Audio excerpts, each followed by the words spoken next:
एक दफ़ा मैं नबील से नाराज़ होकर इस होटल में भी आके रहा था एक दिन। ये मेरी है बात जब हम पढ़ रहे थे KCCA में, तो तब मैं इधर स्मार्ट होटल में आके रह गया था। उससे मैं नाराज़ होके लड़ाई करके आया था शायद। उस टाइम भी हम लोग इधर गार्डन टाउन में ही रहते थे। पाक पील वालों का दफ्तर, मेन बुलेवार्ड, गुलबर्ग। और ये इधर को हम लोग जा रहे हैं लिबर्टी मार्केट की तरफ।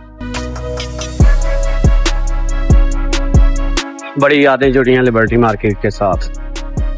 अब आम रूटीन में इतनी दफ़ा लाहौर आए हैं लेकिन इधर आना नहीं हुआ दोबारा। नहीं तो पहले बात से आते इधर गिरते थे हमें लिबर्टी मार्केट। अस्सलामुअलैकुम, welcome back to my channel out of the box. उम्मीद है कि आप लोग सब दोस्त ठीक ठाक होंगे। मैं आ गया था मनी एक्सचेंज वगैरह करवा के, तो अब फुल फ्लेज रेडी हैं। क्लिंग फिल्म चढ़ा दी है इसको, बाकी की बच गई थी कुछ, वो भाई के पास मैंने रखवा दी है इधर होटल के अंदर, कि जब मैं वापसी आऊंगा 1 वीक के बाद, अगर वो मुझे पहचान लेंगे तो दे देंगे, अदरवाइज उनको बख्शी। शाबाश बेटा। तो मतलब अमानतन अगर कह देता तो वो फिर काम खराब हो जाता है ना, तो वो उनको दे दी। मेरे अभी फिलहाल किसी काम की नहीं थी, ना मैं उसको कहीं रख सकता था, कुछ नहीं। तो अब एक ये बैग है, एक ये हैंड कैरी करने वो है, और एक वो जो मैंने शोल्डर बैग लिया हुआ है वो मैंने पहना होता है। तो अब जस्ट ये 3 बैग हैं। वेट भी मेरा लेस देन 23 kg है, बल्कि जस्ट कह लें कि 2 kg का वो है और 10 kg का ये है। अप्रोक्सीमेटली 12 kg टोटल वेट है। ये चड्डी, जांघिया, पैंट, शर्ट, ये सब क्या है? अब एयरपोर्ट जाने का टाइम हो गया है, 6:30 हो गए हैं। 7 बजे तक मुझे यहाँ से निकलना होगा ताकि 3 घंटे पहले मैं एयरपोर्ट पहुंच जाऊं। अब चलते हैं एयरपोर्ट की तरफ। राइड मैंने मंगवाई है, वो आती ही होगी। जैसे ही आती है राइड तो फिर हम निकलेंगे।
बारिश भी शुरू हो गई है और राइड वाला भी आ रहा है, बस जस्ट थोड़ी देर में।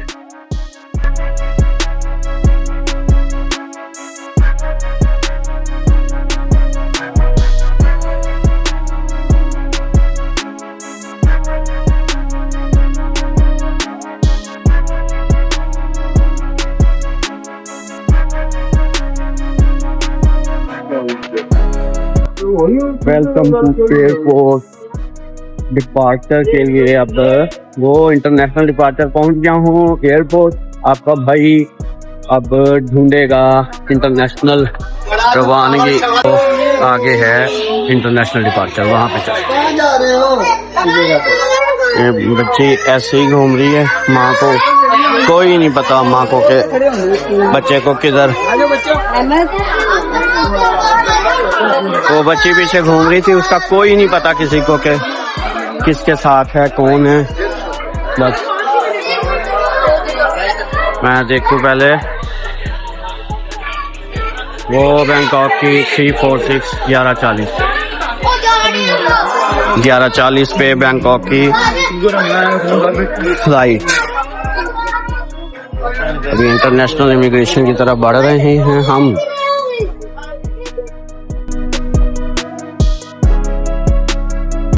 हमेशा यहाँ से अराइवल से लेने ही आया दानिश को, लेकिन अब पहली दफ़ा खुद जा रहा हूँ बहुत लंबे अरसे के बाद ट्रिप के तौर पे डिपार्चर वाली साइड। दुआ करें इंशाल्लाह अच्छा ट्रिप हो और आप लोगों का साथ रहा और आप लोगों ने सपोर्ट किया तो इंशाल्लाह इस तरह के ट्रिप भी आगे आते रहेंगे इंशाल्लाह। अभी बाय द वे स्टार्ट नहीं हुई, बोर्ड यहाँ से नज़र नहीं आएगा। करता हूँ बैंकॉक की फ़्लाइट का भी नहीं स्टार्ट हुआ बोर्डिंग जो है।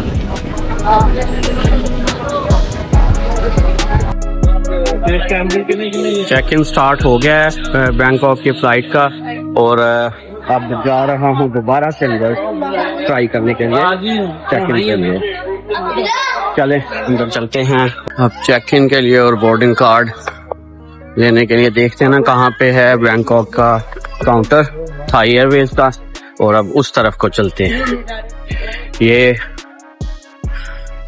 अंदरूनी साइड अल्लामा इकबाल इंटरनेशनल एयरपोर्ट लाहौर।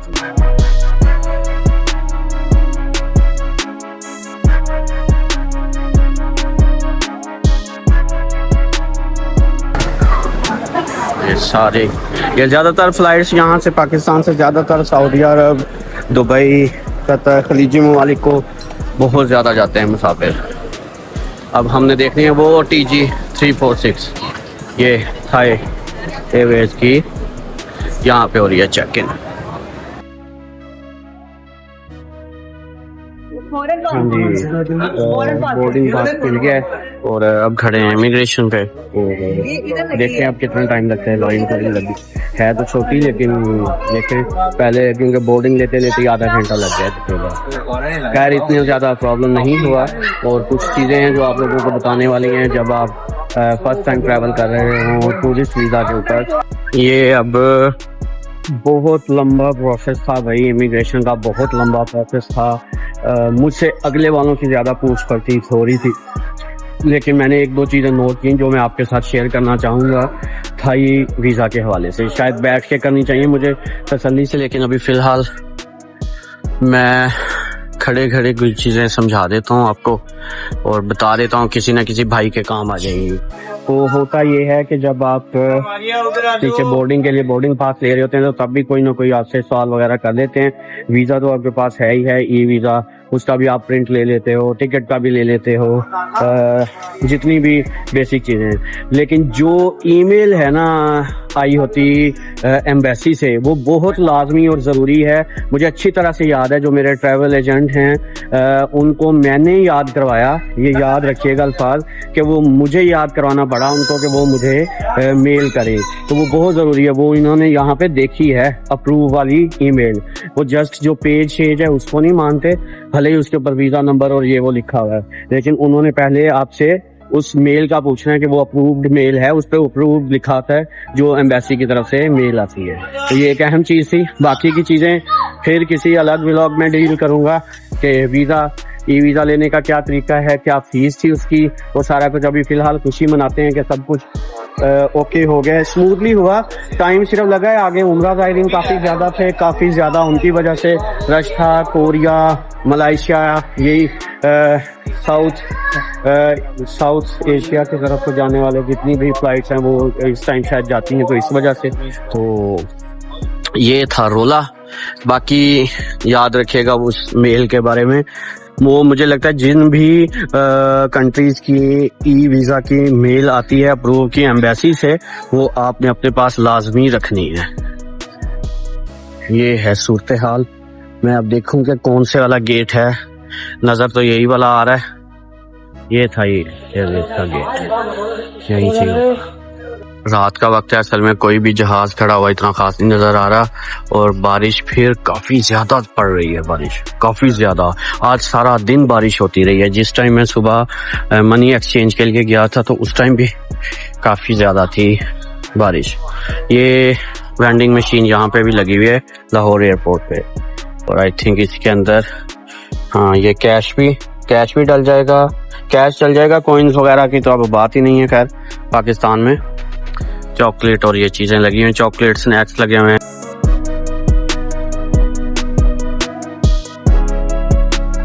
तो ये है आज की सारी राम कहानी।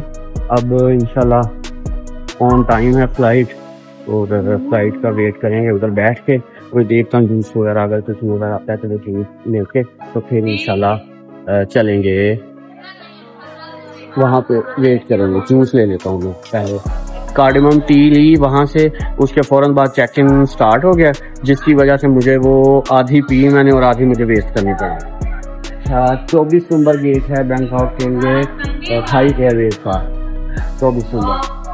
अच्छा, आज की एक और बात मैं आप लोगों के साथ शेयर करना चाहूँगा। एक तो बाहर बारिश भी थी और टेंट पे पसीना तो काफ़ी ज़्यादा आया हुआ है। जो अहम बात थी वो इस्तफा वाली करने वाली थी, क्योंकि मैं इस टाइम एयरपोर्ट पे हूँ और जा रहा हूँ इंटरनेशनल ट्रिप पे अपने।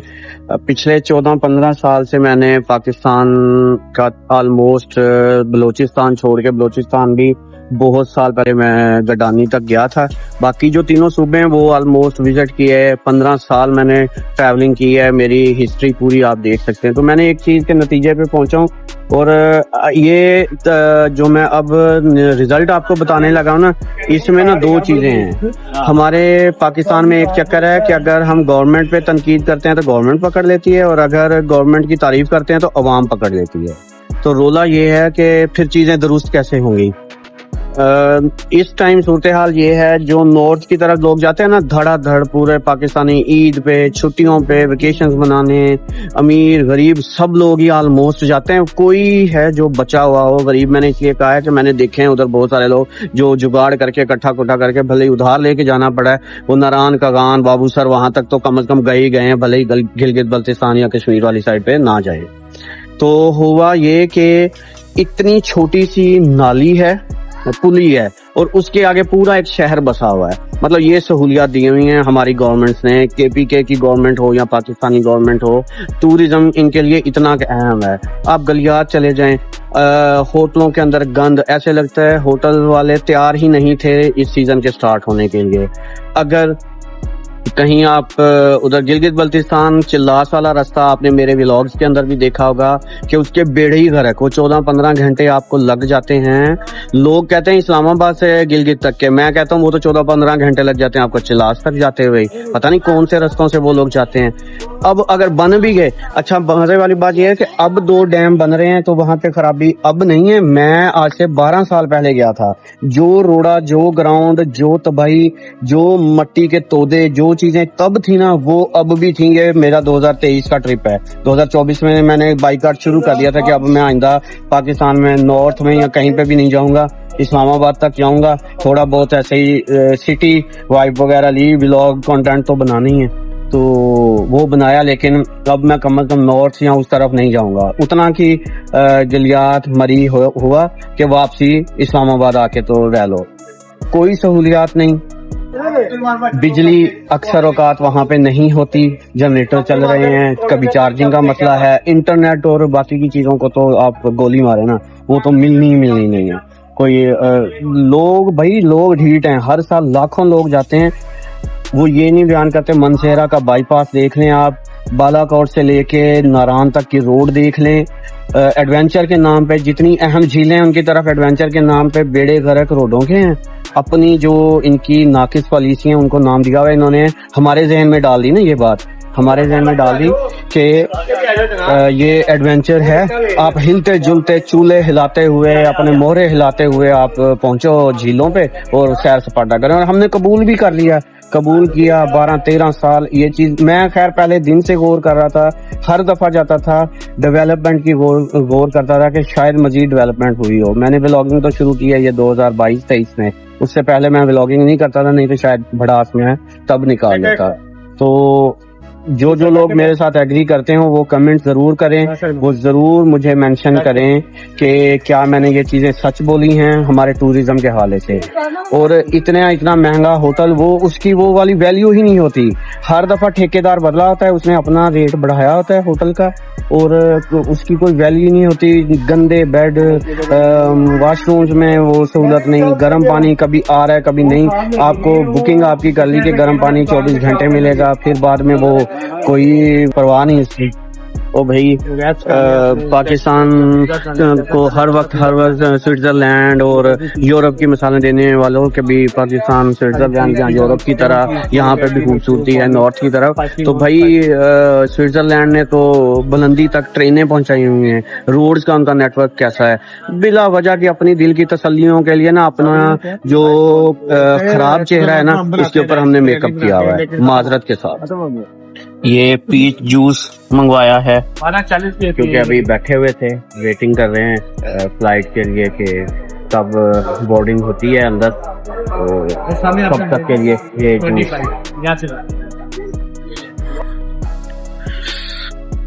फाइनली हमें इजाजत मिल गई है बोर्ड होने के लिए जहाज पे। वो थाई एयरवेज का जहाज खड़ा हुआ है और ये जा रहे हैं। ओए बारिश का पानी ऊपर से आ रहा है। तो ये अब जहाज की तरफ जा रहे हैं और बड़ा ही देर खड़ा होना पड़ा है उधर लाइन के अंदर। बारिश रुकने का नाम नहीं ले रही थी, बारिश थी भी बहुत तूफानी। खैर अभी भी फ्लाइट को टाइम पड़ा हुआ है, 15 मिनट पड़े हुए हैं, 11:40 होने में।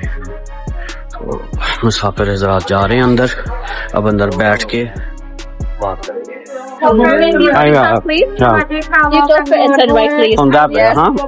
Thank you. Seat number 52F।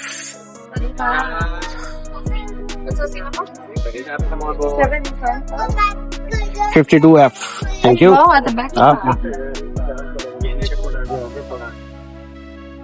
ये थाई एयरवेज ब्लैंकेट टेबल है आगे, जहाँ पे हमें डिनर खाना वगैरह सर्व करेंगे। एंटरटेनमेंट रिमोट जो यूशे ने एक दफ़ा तबाह कर दिया था सऊदी एयरलाइन का। यहाँ पे चीनी वगैरह भर दी थी उसने सारी, जब हम लोग सऊदी एयरलाइन में गए ना। काफ़ी डिसेंट है। मैं तस्वीर दिखाऊँ आपको। मेरे हिसाब से एक जगह एनएफ है पाँव वगैरह करने के लिए, ये ट्रैक्टर उसके ऊपर पाँव वगैरह रखने के लिए मैनुअल वगैरह सब कुछ है।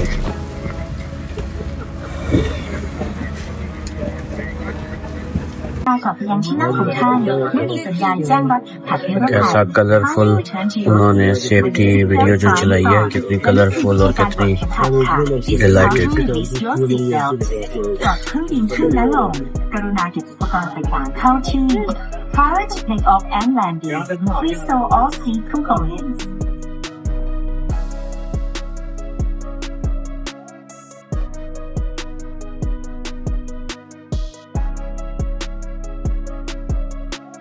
हमारे पास आकी है मील फ्लाइट के दौरान थाई एयरवेज की, और उसमें एक ये बन है, बन पानी, ये आई थिंक बटर है, यस बटर प्लांट्स। इसमें हमारे पास इसमें फिर कुछ 30 मोची बन है, कुछ ये कुछ सैलेड है। और मैंने जानबूझ के ट्राई करने के लिए ये मंगवाए हैं श्रिम्प ऑयल, और इसके अंदर आई थिंक प्रॉन्स भी हैं।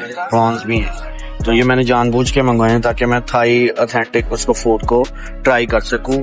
और दिस इज हलाल, हलाल मील, क्योंकि ये पाकिस्तान से थाईलैंड जा रही है फ्लाइट, तो ये हलाल है, ठीक है। तो उन्होंने ऊपर बाकायदा उसको मेंशन भी किया हुआ है, जो कि एक जबरदस्त चीज है। ये सॉल्टेड कैश्यू नट्स, ठीक है, काजू भी दिए गए हैं हमें, वेरी गुड। स्वीट है, पता नहीं कैसा है।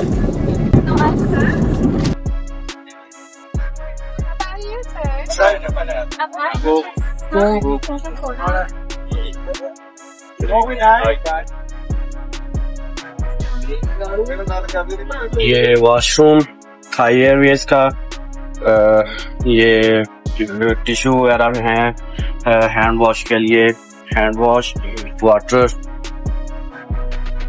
कोल्ड है, साथ हेयर फ्रेशनर या समथिंग लाइक ड्यूड्रेंट वगैरह कोई रखा हुआ है उन्होंने, और ये सिगरेट वगैरह, और उसके लिए बाकी वैनिटी, और ये पैम्पर वगैरह, डायपर्स चेंज करने के लिए। तो काफी साफ सुथरा डिसेंट सा छोटा सा है, जितनी जरूरत होती है उतने के लिए तो बेहतरीन है।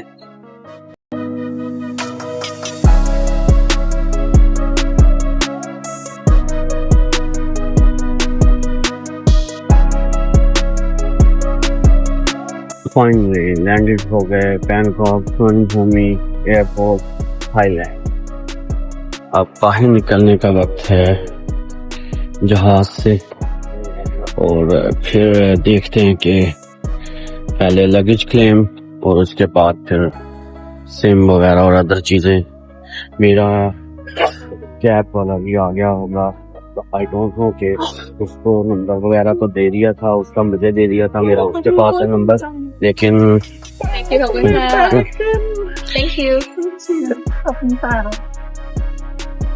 लेकिन ये अच्छी बिजनेस क्लास है, सीटें थाई एयरवेज की, कैबिन बने हुए private, business class Thailand, Thai Airways. हाँ, मैं कैब का कह रहा था कि कैब वाला बुक किया हुआ था, वो भी इस पैकेज में शामिल था, तो उसके पास नंबर था मेरा, तो अब देख रहे पहले सिम डलवाते हैं, तो फिर उसके बाद उससे कांटेक्ट करते हैं, पहले ये प्रोसेस कर लें इमिग्रेशन वाला। ये कुछ पहले नज़ारे कह लें या ये बैगेज क्लेम, पहले नज़ारे स्वर्ण भूमि एयरपोर्ट के लें जी। अब हम लोग एंटर हो गए हैं, आगे यहाँ पे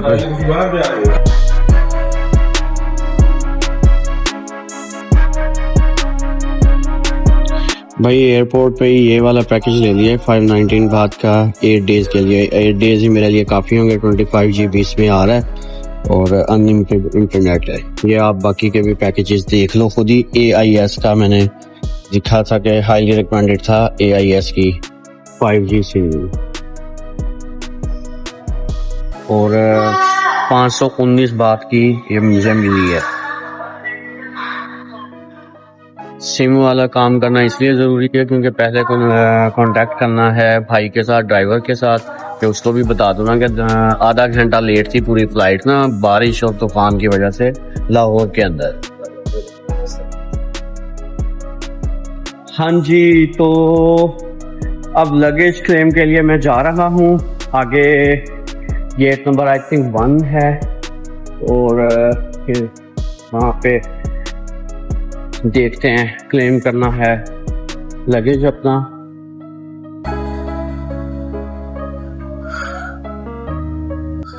इमिग्रेशन क्लेम्स सारा कुछ अभी ढूंढ रहा हूँ फिलहाल। चलते जा रहे हैं, ये बाहर से भी देखते रहें साथ साथ।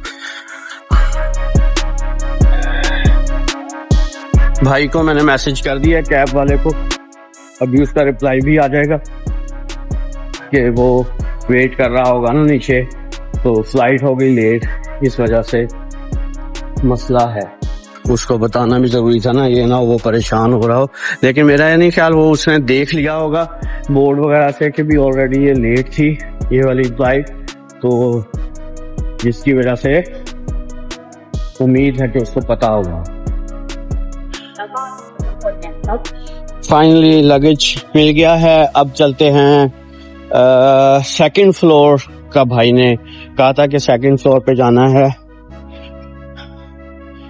और एग्जिट फ्रॉम गेट नंबर 4। तो अब चलते हैं कैब वाले भाई के पास। उसको भी मैसेज मैंने कर दिया था, वो वेट कर रहा होगा।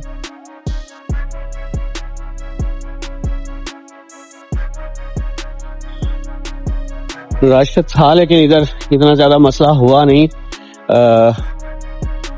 करते हुए, लगेज को क्लेम करते हुए।